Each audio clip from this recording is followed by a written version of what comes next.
ዓመት የበጋ መስኖ ስንዴ ልማት 163918 ኩንታል በላይ ምርት ለማግኘት እየተሰራ መሆኑ ተገለጸ። በሰሜን ወሎ ዞን በሀብሮ ወረዳ የበጋ መስኖ ልማት የንቅናቄ መድረክ ተካሂዷል። የሀብሮ ወረዳ ግብርና ጽሕፈት ቤት ኃላፊ አቶ ተመቼ ሳይ በዘንድሮ ዓመት ከ3450 ሄክታር በላይ መሬት በበጋ መስኖ ስንዴ በመሸፈን ከ163918 ኩንታል በላይ ምርት ለማግኘት እየሰራ መሆኑን ገልጸዋል።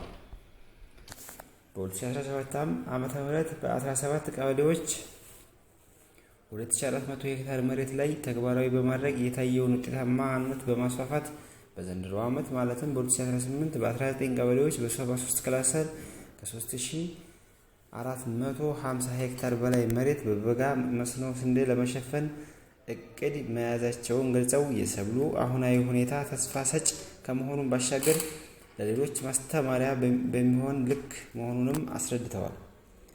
አቶ ተመቼ እንዳሉት ለዘርፉ ውጤታማነትና ስኬታማነት የተሻሻሉ አሰራሮችን ተግባራዊ በማድረግና በየደረጃው ካሉ ባለድርሻ አካላት በቅንጅት እየተሰራ ሲሆን በቀጣይም የባለድርሻ አካላት የአርሶ አደሩ የግብርና ባለሙያዎች እንዲሁም የአመራሩ ትጋትና ርብርብ ተጠናክሮ ሊቀጥል እንደሚገባ አመላክተዋል።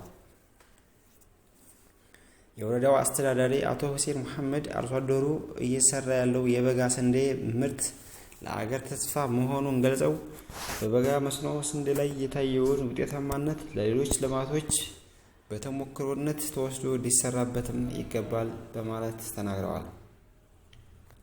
አስተያየታቸውን የሰጡት የልማቱ ተጠቃሚ አርሶ አደሮች እንዳሉት የበጋ መስኖ ስንዴ ልማት በባለሙያዎች ምክር ሀሳብ በመታገዙ መንግስት ባቀረበላቸው ምርጥ ዘርና ማዳበሪያ መሰረት በወቅቱ ዘርተው በመንከባከባቸው ሰብሉ በጥሩ ቁመና ላይ ይገኛልም ብለዋል።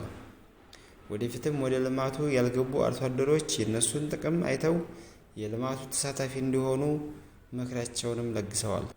በንቅናቄ መድረኩ አግኝተን ያነጋገርናቸው አርሶ አደሮች ተመስገን ደሱ እና አርሶ አደር ሲሳይ ጎበዜ በምርቱ መደሰታቸውን ገልጸው የገበያ ትስስርና የግብአት አቅርቦት መንግስት ሊያስተካክልልን ሲሉ ተናግረዋል።